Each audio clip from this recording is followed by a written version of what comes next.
This is what love is. I got a call back. What? It's wanting the happiness of the other person. I'm always gonna love you. This is a love story about love that changes form but is still love. I'm always gonna love you too. Sometimes, when what you want out of life is compatible and what you want out of a relationship is compatible, that means you continue on the journey together. I mean, I'm finally in something that people enjoy. Since when do Just you 'cause I care don't enjoy about it doesn't being matter. liked? Where are we? I don't know.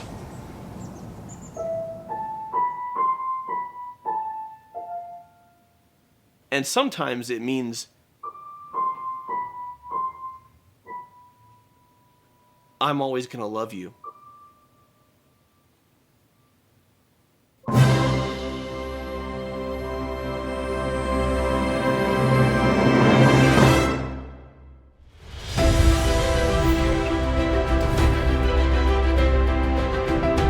Hello and welcome to Cinema Therapy. I'm Jonathan Decker, licensed therapist who loves movies. This is... Alan Seawright, a professional filmmaker who needs therapy. Boy, we've said that a lot of times. Yes, we have, and we're gonna keep saying it until we die. We're gonna be talking... Today we're gonna be doing movie couples therapy. What for movie couple will we talk about? La La Land.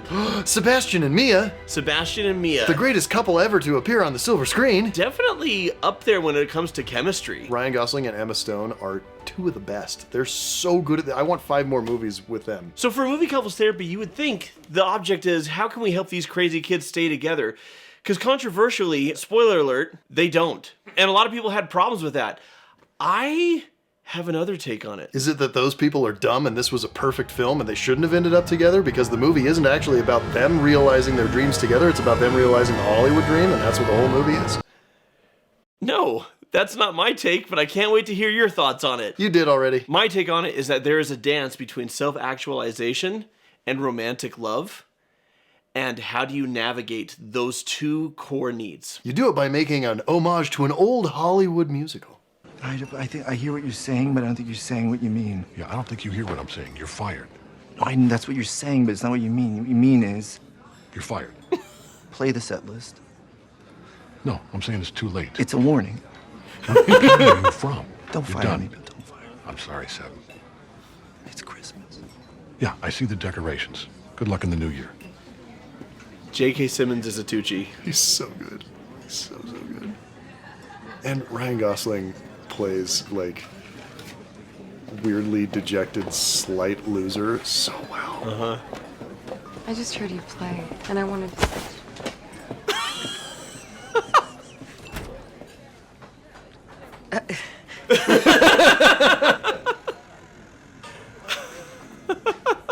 That was a big joke with sound design. Because there's no way he hit her with the force of a freight train, but it sure sounded like he did.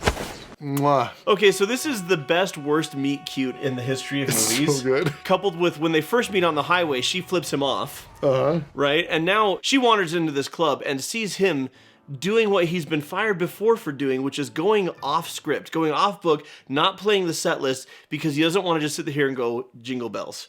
He wants to play what's in his heart, and he wants to do jazz, and jazz is improvisation. And he does it, and he loses himself in the moment, and then he gets fired again. You like jazz? You're fired. He gains an Emma Stone. He could have. And then he did that jerk move. But what we learn about Sebastian in this scene right out of the gate is that he needs to follow his inner passion. Yeah. It is crucial to him to find any sense of happiness in his life, to not be pigeonholed by what other people want him to do, and instead to follow what he's got inside, which is jazz, baby. Do you think a couples therapist could have helped Sebastian and Mia to have a better relationship? Definitely. I mean, I don't know that it would have meant they end up together. That would have been narratively unfulfilling. Definitely could have helped them to navigate some of their conflicts in a healthier way. Therapy for the win! This episode is sponsored by BetterHelp. Over 4 million people have used BetterHelp to start living a healthier, happier life. To get started, click the link below or go to betterhelp.com/cinematherapy and fill out the questionnaire to assess your own personal specific needs, desires, wants, and Hollywood dreams. BetterHelp connects you with a licensed therapist who is trained to listen and give you helpful, unbiased advice. You'll get matched with a therapist in most cases in 48 hours or less. And They're committed to helping you find a therapist who's a good fit for you. Like if you need a new pianist at your restaurant. That doesn't apply. Oh, BetterHelp has a network of over 30,000 therapists with a wide range of expertise. So you can easily switch to a new therapist at no additional cost if the one that you're first matched with is not a good fit. You can even choose a time that's convenient for you for your therapy sessions. And you can also choose how you want to do your therapy session. Name me the ways. A phone call, Uh-huh. What else? a video chat, Those are great. and even via messaging. Wow, typing? Whatever's the most comfortable for you. How about a therapy musical number? Only if we get to close down the I-5. Well, I guess with over 30,000 therapists, a few of them can sing like me. Anyway, so if you think that you might benefit from therapy, click the link or go to betterhelp.com/cinema therapy. You'll get 10% off your first month of BetterHelp so you can connect with a therapist and see if it helps you. BetterHelp.com is where you go. Do, do. So she trolled him pretty good. All right. I remember you. And I'll admit I was a little curt that night. Kurt? Okay, I was an ass. I can admit that. Okay. But requesting Iran from a serious musician is just, it's too far. My lord, did you just say a serious musician? He's in a jumpsuit. Carl, what you wearing? I don't think so. I'm playing a serious firefighter. So you're an actress. I thought you looked familiar. Have I seen you in anything? The guitar. The coffee shop on the Warner Brothers lot. That's a classic. Oh, I see. Yeah. You're a barista. And I can see how you could then look down on me from all the way up there. Time to next set. He doesn't tell me what to do. He just told you what to do. I know, I let him. What's your name? Mia? Mia. Guess I'll see you in the movies. He's such a loser. Somehow, Ryan Gosling, gorgeous, genius person. Incredibly talented, incredibly charming, incredibly intelligent, incredibly handsome. There's no way he should pull off Mopey Loser. Mopey, and he does it so well. It's depressing. Not really accountability. I admit that I was a little curt that night. Okay, I was an ass. I'm a movie buff. I'm not involved in the filmmaking process, but I know stunning wardrobe when I see it. Not necessarily the jumpsuit, but her dresses. Well, and the jumpsuit like tells you. The jumpsuit is stunning. No, so there's a whole color story that's going on in this movie. Yeah. So she starts wearing black and white. He starts wearing brown and white. They're very muted colors. It's At the beginning, yeah. At the beginning of the film, all through their relationship, the colors pop. They're vibrant. It's telling the story of their relationship and like this is what's happening, and it's bright They're and falling colorful in love, and and wonderful. it's new, and it's great, and yeah. And then as things start to deteriorate, colors get more and more muted. And then when you get to the end, she's back in black, and he's back in brown and white. It's a whole journey through It's a wardrobe and color. whole journey. I don't have a lot of couples therapy notes other than he was a jerk in the first scene. She was a jerk in the scene before when she flipped him off.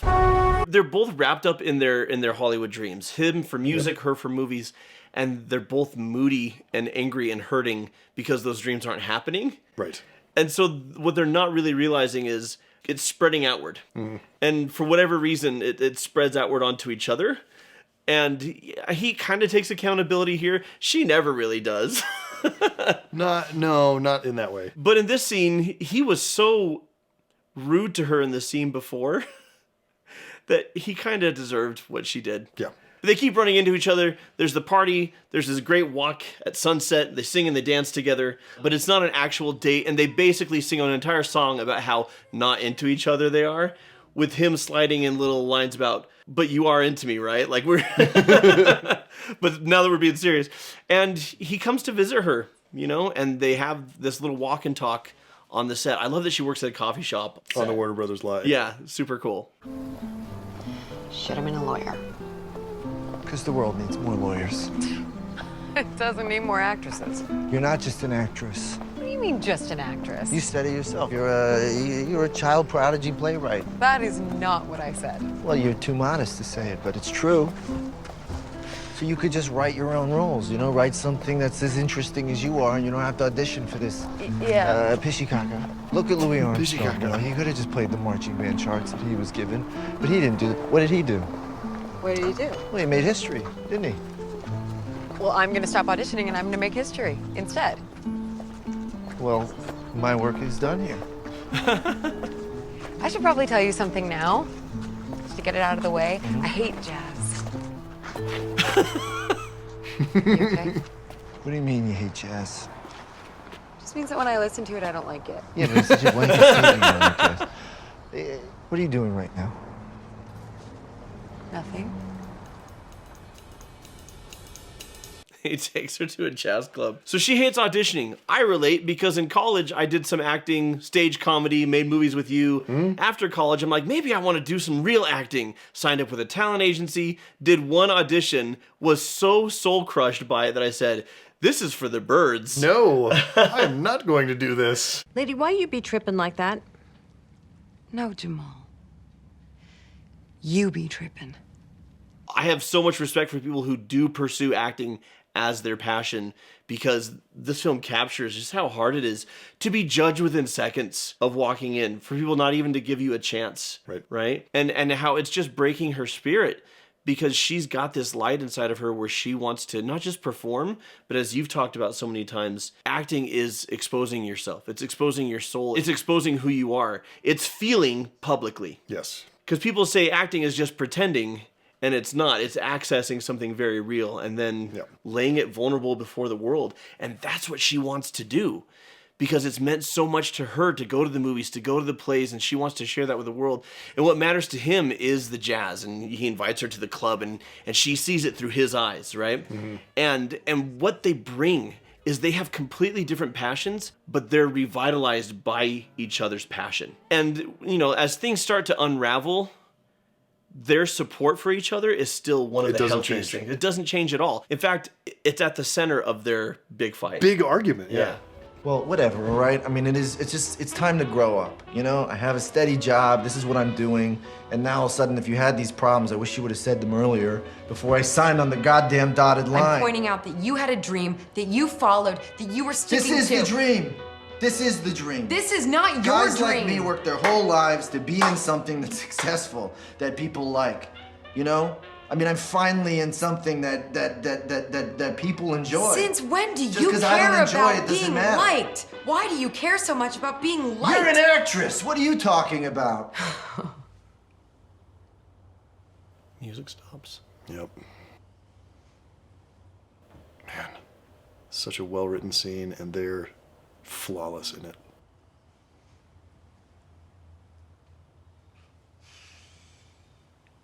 Maybe you just liked me when I was on my ass because it made you feel better about yourself.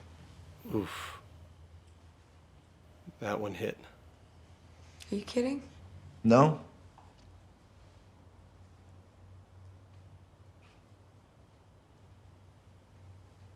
Let me break down what's going on here. Yeah, because I have theories, but I don't have an education. He's been on the road, long distance relationship now. She misses him. And it feels like, when you're watching the movie, that this is a typical guy goes on the road, girls are going crazy for him, and he forgets the woman back home because of his ego and everything. And no. Not at all what's happening. Plot twist, she comes home, and he's there, and he's prepared a candlelight dinner, and he's missed her. And they're excited to be back together, and they're excited to see each other. And he couldn't care less about the girls on the road. He's just happy to be there with her. And they're having a pleasant conversation, but she pushes back just a little bit because she's concerned about his happiness. She's not calling him a sellout. She's not telling him she's disappointed in him. He's afraid that he's sold out. Yes. And he's disappointed in himself. And so he's projecting that onto what she's saying because she is merely lovingly expressing concern for his well-being and happiness because he's doing something that he had expressed to her before was the last thing he wanted to do in this world. Right. And because of the choices he's made, and frankly, a lack of maturity on his part at this point in his journey, he's not willing to sit with, oh crap, did I just sign the dotted line for years of my life for this without checking to see if it's what I really wanted? or if it was what was the best thing for my relationship. And because of the self-blame, he's not willing to sit with that. And I think a lot of this is subconscious. I think a lot of like defensive mechanisms kick in, right? Yeah. And he puts it back onto her. And then he starts getting mean. It's a testament to him as an actor and the work the film has done up till now to show you the amount of pain and self-doubt that he carries inside of him, that we don't just hate his guts right now. Yeah. But it's like watching a loved one do something that you know they're going to regret and you want them to stop before it's too late and it's just going. So if they were in my office and this conversation were happening, Yeah, what would that look like? I would have paused him, holding up a mirror of, hang on. From what I am seeing, I don't feel like she's attacking you. I don't feel like she's calling you a sellout. I don't think she's telling you that you're a failure or a disappointment. I do wonder from how strong you're reacting, she hit a nerve and I want to know what that nerve is. Yeah. Can you sit with that for a minute and tell me, one, do you think I'm right? And two, if so, what the nerve is? And if not, then where is the strong reaction coming from? And then just give him a minute. That's what I would do. Here's what I love about what happens next. After he misses her play, which almost no one comes to, that she worked, so one woman play that she worked so hard and put her whole heart and soul into, he misses it. She's devastated. She's devastated that almost nobody came and that the people who came didn't seem that impressed and he wasn't there, and she's just done with this town, and she's going to go home to her parents. But she gets a call back for an audition, and here's what I love. He drives out there, honks the horn, like he always does, and he convinces her, a little bit by being a dick, but he convinces her to take the audition, even though she's too hurt. She doesn't want to do any more auditions. But what I love about it is he knows I can probably never win her back. Right. He is not there to win her back. And then after the audition, we have what is, in my mind, the most beautiful breakup scene in the history of movies. Where are we? On Mulholland. Oh, sorry.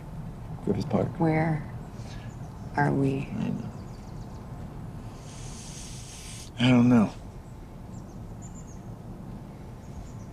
What do we do? I don't think we can do anything. Because when you get this, If I get this. when you get this, you gotta give it everything you got. Everything. It's your dream. What are you gonna do? I gotta follow my own plan, you know? Stay here. Get my own thing going.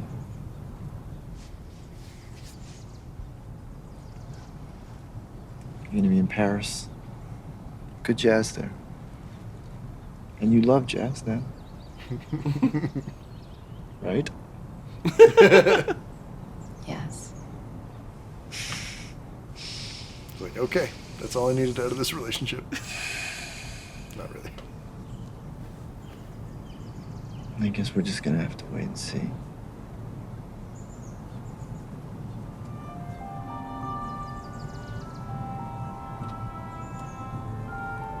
I'm always gonna love you.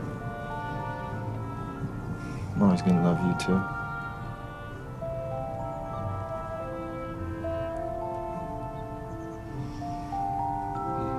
This is why the movie is so genius to me. In a classic Hollywood film, or even in a modern Hollywood rom-com, there's some fight, there's some misunderstanding, someone's awful to somebody else, there's a grand romantic gesture, and they're back All is together. forgiven and everything is perfect. Right. Yeah. They're working on forgiveness, Yeah. you know? But the acknowledgement of, I'm always going to love you, number one. Yep. Number two is, this movie works on a couple levels. There's the clinical level and the artistic level. You say it's a love story, but the love story is to Hollywood. Correct. And I don't disagree. But I think there's another level, which is, this is a love story about love that changes form, but is still love. Yes. Not just because of their big fight. I think we're used to seeing breakups end in big fights like that one. Yeah. But to just say, I'm always going to love you. And it's because I love you that I'm stepping aside, because when you get this, you have to give it everything you've got. Yeah. You will never forgive yourself if you limit what you are capable of so that you can stay with me or be with me. Yeah. Like, you need to go fly. So he's stepping aside because he loves her and he wants her to go after it. She could say to him, well, why don't you come with me to Paris? Right? Yeah. But he knows that LA is where his heart is, and it's where he wants to do his work. Yep. And it's because she loves him that she's not pushing him, Right. you know? See, this is what love is. It's respect. and it's wanting the happiness of the other person. And sometimes when what you want out of life is compatible and what you want out of a relationship is compatible, that means you continue on the journey together. Mm-hmm. And sometimes it means I'm always going to love you. And I want what you want for you. Yeah. Right? We don't hear that message enough. No, we really don't. There's nothing less dramatically satisfying about this than there is about a big fight, breakup, and then a get back together, and it's all happiness and romance after. Oh. This is just as satisfying as that. But it's such a gutsy ending because here, it's 5 years later, she's a famous Hollywood actress, and she is married to somebody else. And I remember being in the theater, and people were like, no! What? And there's groaning. And then the really weird thing happens. She's happy with this other guy. And he's a good dude. And it wasn't a mistake. And then they end up in Sebastian's jazz club. Yeah. And he sees her.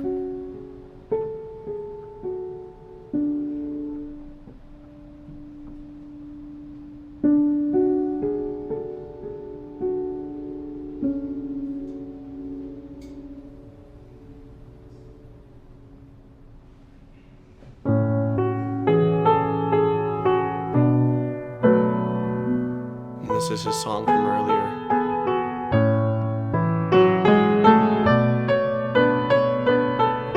This movie does such brilliant things just with like lighting. Very stagey, very theatrical, right? Very stagey and theatrical. Again, classic Hollywood. They were all coming from vaudeville. Yeah. It was all stagey and theatrical, and then we're gonna do this kind of thing. But where they're the only two people in the room. Because he's just playing it for her. Yeah. And now, what up, Christopher Nolan? It's non-linear, or at least it seems like it. We're gonna redo our entire romance, but we're gonna do it right this time.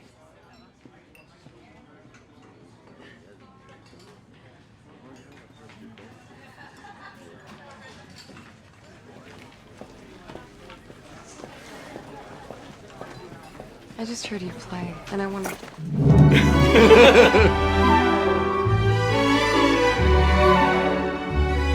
And what I love about what it launches into here with this fantasy in his head and her head is it gives you the classic style Hollywood ending. Yep. Right? Where they end up together, where the grumpy...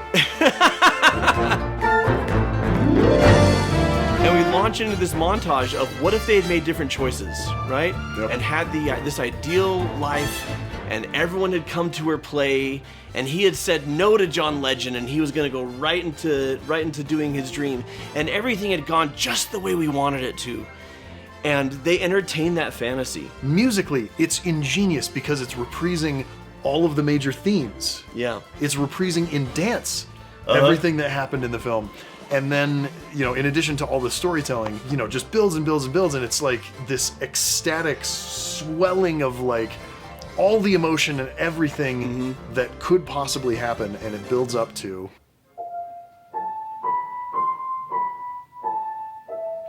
What if our happily ever after had been together?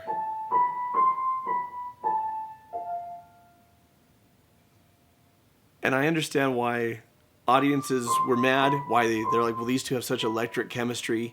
And because we didn't spend time with her and the guy who ends up being her husband, right? So people emotionally want it to be them. Right. But speaking true to life, she needed to pursue this. And he needed this. Because when they walk into this club, he did it. Yep. Jazz was dying, and now people are seeing. And the place is packed. Yeah, and it's because of his passion for it. Yep. She was right. And he's doing the exact thing that brings him fulfillment. And here's what I love about this ending. I grew up believing that romantic love was the end-all, be-all of life experience. And it was worth sacrificing everything to achieve it. Mm-hmm. And I'm in a different place in life now where I see love differently. And I still value romantic love, and I still value marriage. And frankly, so does the film. She's happily married to this guy.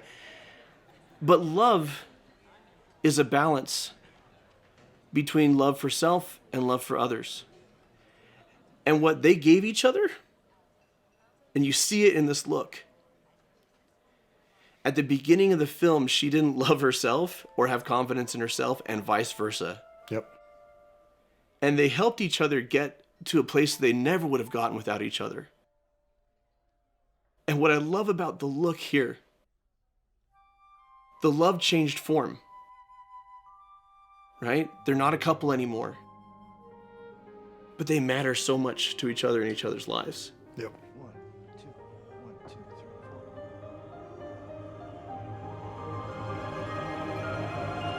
4. Freaking masterpiece. Made in Hollywood, you think?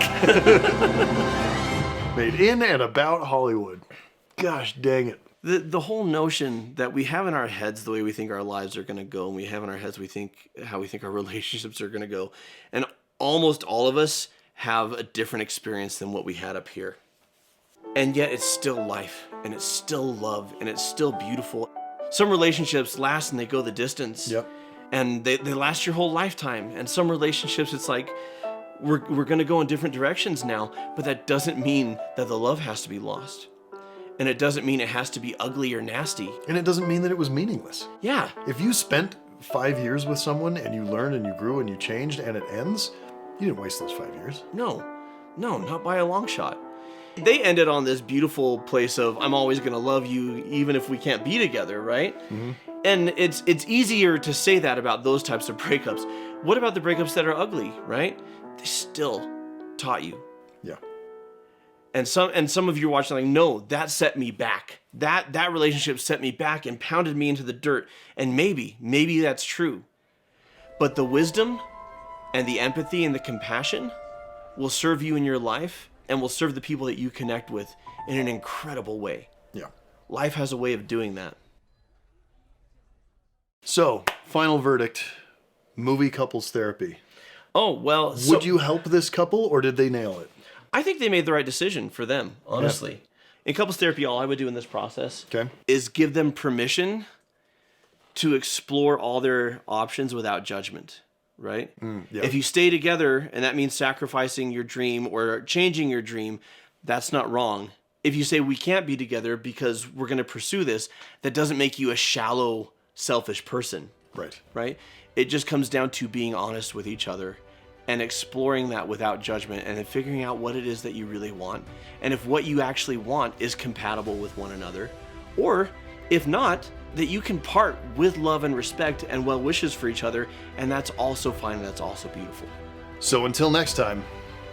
Did you just call yourself a serious filmmaker?